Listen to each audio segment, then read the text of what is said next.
Estamos de regreso con cada uno de ustedes, queridos radioescucha, en este su espacio Catequista con Espíritu. Muchísimas gracias por la gentileza de su sintonía.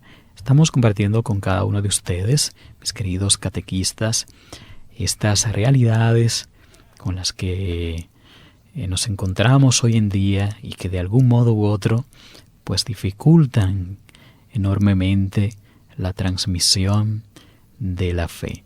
Y en este orden, en este abandono del que estábamos hablando hace un momento, ha de cambiar en nuestras vidas, porque de lo contrario nos será imposible comunicar la fe a nuestros niños, a nuestros adolescentes, jóvenes y, por qué no, también a los adultos. Y es importante recordar que la transmisión de las creencias religiosas entre unas generaciones y otras siempre se ha dado a través de enseñanzas o relatos aprendidos de padres a hijos antes que de maestros a discípulos. Si hoy en día tú crees en Dios, es porque en tu familia alguien te inculcó esa fe. Es porque en tu familia alguien te habló de Dios.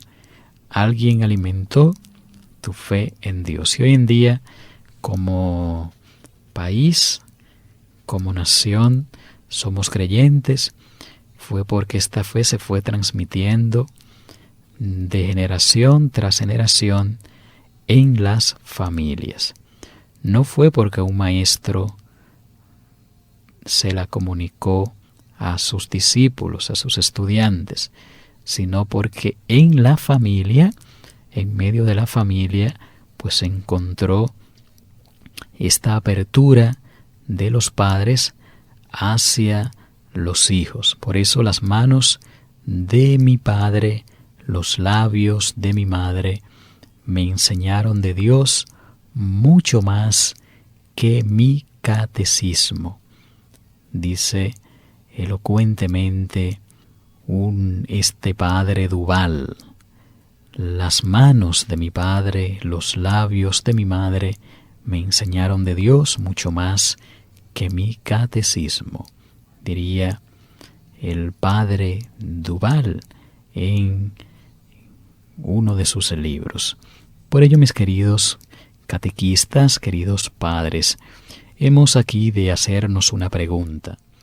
¿Es posible, a pesar de todas estas dificultades que hemos mencionado, mantener firme la esperanza en el poder transformador y renovador de la familia cristiana?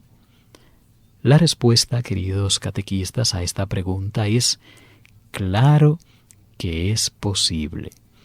Cueste lo que cueste, no cabe otra opción. Siguiendo las palabras de Francisco que leíamos antes de irnos a la pausa, el hogar debe seguir siendo el lugar donde se enseña a percibir las razones y la hermosura de la fe, el lugar donde se enseñe a rezar y a servir al prójimo. Es una tarea irrenunciable para los padres. Ahora bien, una tarea complicada, como se ha visto, para cuya realización necesitan los padres la ayuda oportuna y adecuada de la Iglesia. Y justamente eso es lo que pretende este material que estamos compartiendo con ustedes, proporcionarles a ustedes, padres, papá, mamá, la ayuda adecuada y oportuna que están necesitando en este momento para poder llevar a cabo esta tarea tan compleja, tan difícil de educar cristianamente a sus hijos. Todos tenemos que despertar para poder llevar a cabo esta tarea. Como diría un autor, Dios susurra y habla a la conciencia a través del placer, pero le grita mediante el dolor. El dolor es su megáfono para despertar a un mundo adormecido. Eso dice este autor sagrado. Y si vemos nuestro entorno, pues podemos percibir que nuestro mundo realmente está caminando hacia la deriva. Cada día hay menos creyentes, cada día hay menos matrimonios, cada día hay más divorcios, violencia intrafamiliar, ruptura, separación, heridas. Cada día se hace más difícil llevar a cabo esta empresa familiar. Sin embargo, reaccionar cuanto antes es la clave para no sucumbir y poder sobrevivir. De tal manera que el impacto que este ambiente produce, sobre todo en los jóvenes, es realmente aplastante. Y sobre este hecho deberían ser advertidos los padres y madres de familia. No se trata solo del adormecimiento de su sentido religioso, sino de que corren el peligro de ser cómplices por su pasividad del bombardeo mediático a que se ven expuestos sus hijos.